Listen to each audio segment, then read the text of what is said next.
El próximo trabajo es el rol de extensión de maturities de los bancos nacionales de desarrollo por Alfredo Schlarek.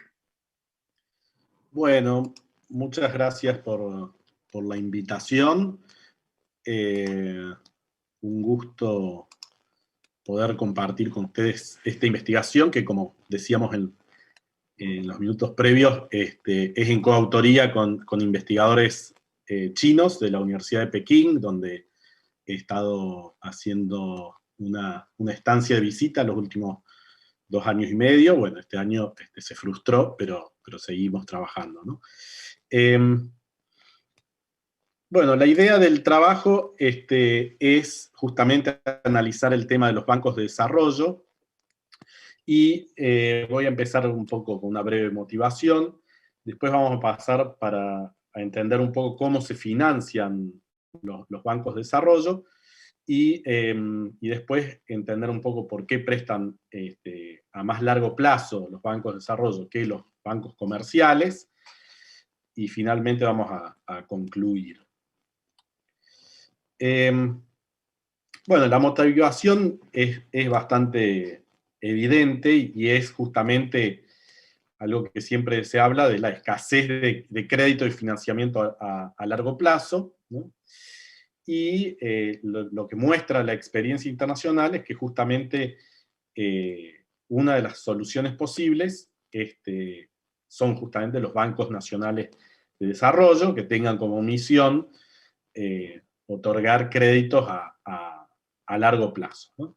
Y entre los ejemplos más exitosos podemos decir el Banco de Desarrollo alemán, KfW, que tiene activos totales por 14% del PBI, o sea, no es una institución pequeña, ¿no? Y que, por ejemplo, ahora está involucrado en todo lo que sea financiamiento verde, y ha estado, digamos, surgió para reconstruir Alemania en la posguerra, y ha estado constantemente reinventándose para ir, digamos, financiando el desarrollo de Alemania. Bueno, acá en vecino tenemos el BND de Brasil, cuyos activos totales representan el 12% del PBI, o sea que también es un banco grande e importante.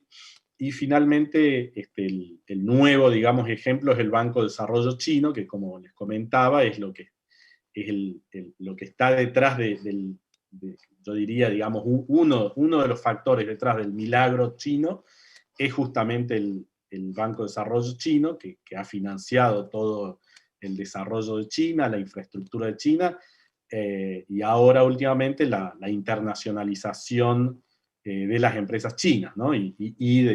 Cuando escuchamos que China viene, invierte en Argentina, etc., bueno, todo eso está financiado por este Banco de Desarrollo, y los activos totales equivalen a $2 billones, o sea, el 20% del PBI es enorme, ¿no? Bueno, lo primero que me parece importante para empezar a hablar de los bancos de desarrollo es entender un poco, bueno, cómo se financian, ¿no? Y cuál es la diferencia entre un banco nacional de desarrollo y un banco comercial, ¿no? Obviamente que son los bancos nacionales de desarrollo, el propietario es el Estado, ¿no? Pero esa no es la única diferencia. La principal diferencia es justamente cómo se financian. Y bueno, ahí hay, digamos, básicamente tres grandes formas de financiamiento. Uno es que el banco emita bonos a los bancos comerciales y al mercado doméstico en general. Con esta estrategia sigue, digamos, por ejemplo, el KfW o el Banco de Desarrollo Chino, ¿no? La otra estrategia es recibir préstamos, fundamentalmente de bancos multilaterales de desarrollo. Los bancos multilaterales de desarrollo le prestan a estos bancos de desarrollo. Por ejemplo, el BICE tiene varios préstamos de la Agencia Francesa de Desarrollo, del BID, etc. Y finalmente se los puede capitalizar, ¿no? El dueño capitaliza al banco, y el banco con esos fondos puede salir a prestar, ¿no? Sería el Ministerio de Economía el que capitaliza. Ese en gran parte, digamos, el BNDES de Brasil siguió gran parte de esa estrategia a partir de la crisis del 2008, se lo capitalizó dándole bonos del Estado brasileño, ¿no? O sea que esas son las tres grandes formas. Y fíjense que digamos, si pensamos cuáles de estas tres formas es la mejor, quizás no está claro cuál de estas tres formas, pero déjenme decirles algo, por lo menos tomando bonos, o sea, el financiamiento a través de la emisión de bonos versus la capitalización, que en el caso de la emisión de bonos eso no afecta al déficit fiscal, ¿no es cierto? Con lo cual es una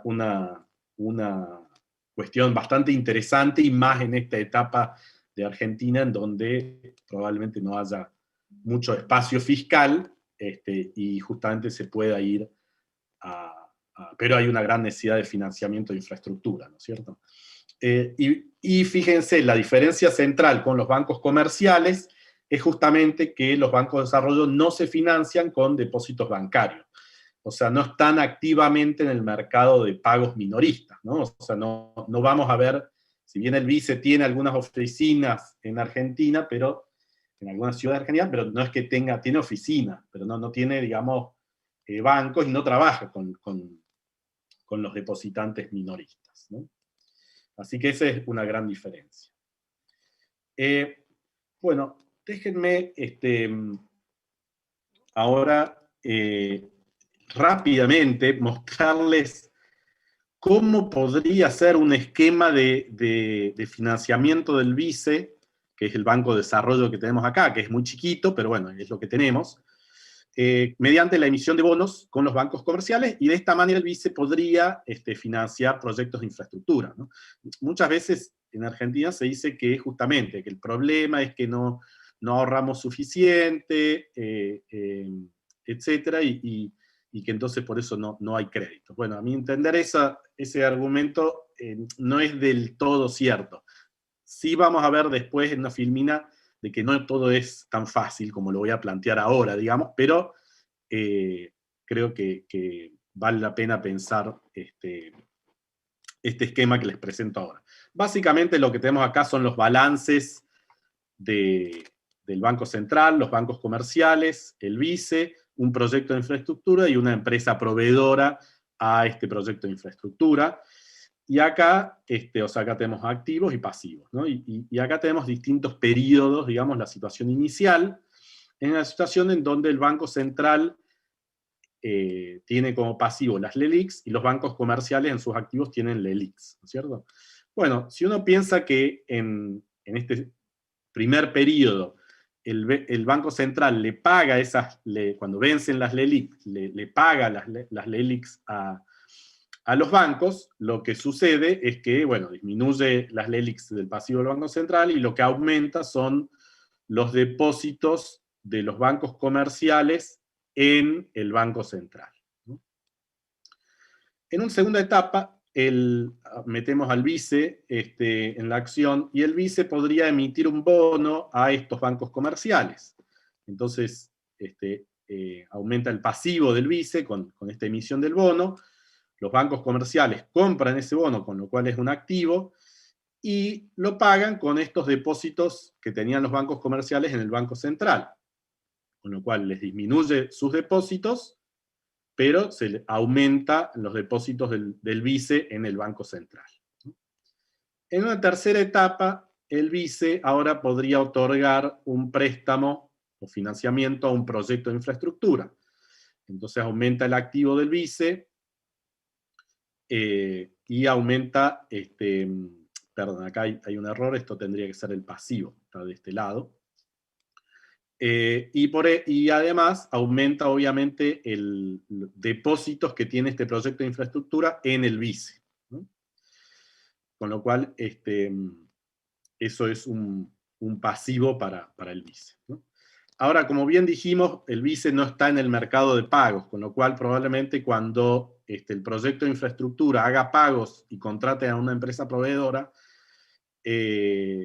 justamente tenga que haber una transferencia a un banco comercial. Entonces esto se soluciona ahora sí con, en el punto 4, cuando el banco, el proyecto de infraestructura disminuye, hace una transferencia al banco, a su cuenta en el banco, perdón, le hace el pago a la empresa proveedora que tiene una cuenta en un banco comercial. Para hacer ese pago, ¿no? que recibe esta infraestructura, podemos pensar que esta empresa proveedora proveía materiales, servicios, mano de obra, etcétera, para construir esta infraestructura y recibe un pago, depósitos, ¿no es cierto?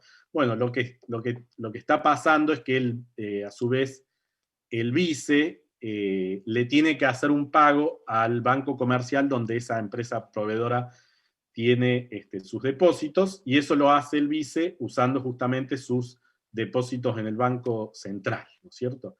Entonces ahora al banco comercial le aumentaron los depósitos en el banco central, y por otro lado le aumentó el pasivo porque aumentaron los depósitos de esta empresa proveedora, y bueno, la empresa proveedora le da esta infraestructura al proyecto de inversión, ¿no es cierto? Y finalmente llegamos a la situación final. O sea, este ejemplo muestra cómo podría, que es perfectamente factible en esta situación de Argentina, financiar a proyectos de infraestructura al vice. Ahora, esto lo voy a pasar porque no tenemos mucho tiempo. Lógicamente que no es todo color de rosa, porque el gran tema es la tasa de interés de largo plazo, ¿no? Acá tenemos la curva, la duración de los bonos, y la tasa interna de retorno, y lo que vemos es que, bueno, este verde es en dólares, y que está todo mal por el default, pero digamos, si miramos la tasa de interés en pesos, lo que vemos está en el 50%, ¿no? Prácticamente 50%, este azul es los bonos emitidos con ajuste por ser, que ahí sí hay más posibilidades, porque bueno, se llega a un 10% más o menos con créditos a largo plazo. Igualmente, seguimos teniendo tasas de interés altas, y ahí, digamos, para tener un banco de desarrollo que pueda hacer su trabajo, bueno, lo primero es seguir normalizando el mercado doméstico de bonos, que se está avanzando de manera importante últimamente. Y lo otro que uno podría es aceptar que el vice tenga un mayor descalce de plazos, ¿no es cierto? O sea, emitir bonos de corto plazo del vice, cosa de que se pague una tasa de interés baja por esos bonos, y prestar a largo plazo. Ahí hay un descalce de plazos, pero bueno, tomar ese riesgo, ¿no? Y ahí es importante, obviamente el vice va a enfrentar un riesgo de refinanciación, y bueno, ahí creo que es importante el rol del Banco Central, el Banco Nación y la ANSES digamos, de apoyar al vice y minimizar ese riesgo de refinanciación, que el día que vencen los bonos, efectivamente se logre refinanciar.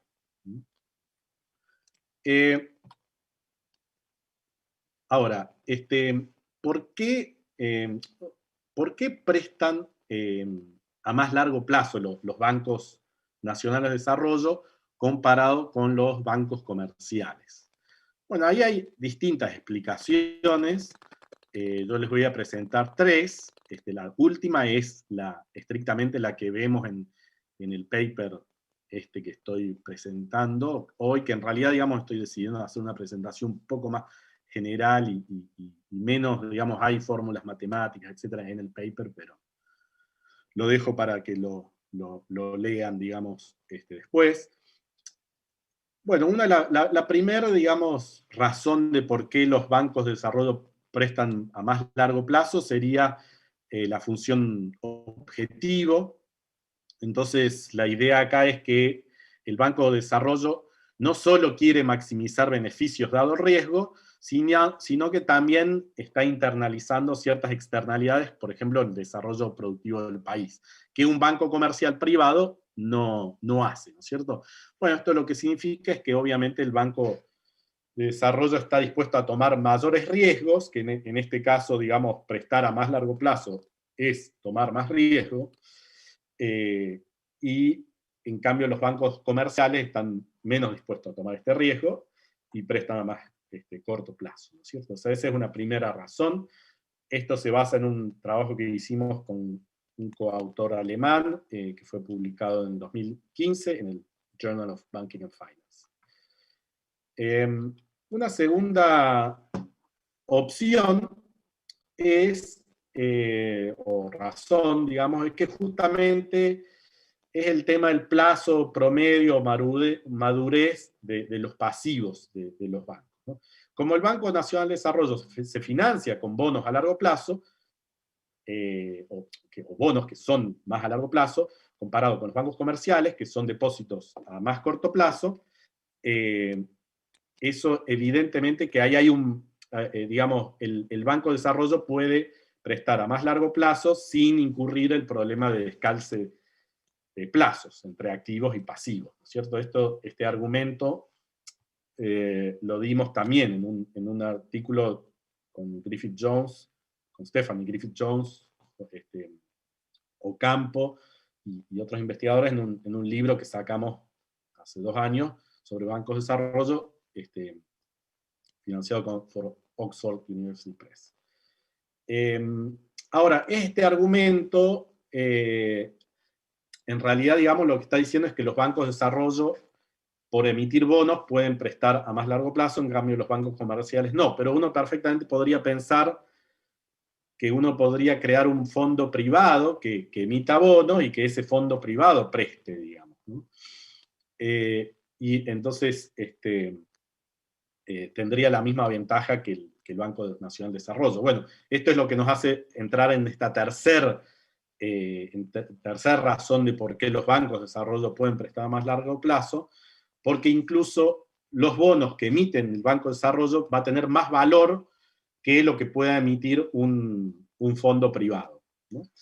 Y esto es el argumento principal del paper con mis colegas chinos, que todavía no está publicado, pero bueno, ya ha salido la versión de working paper.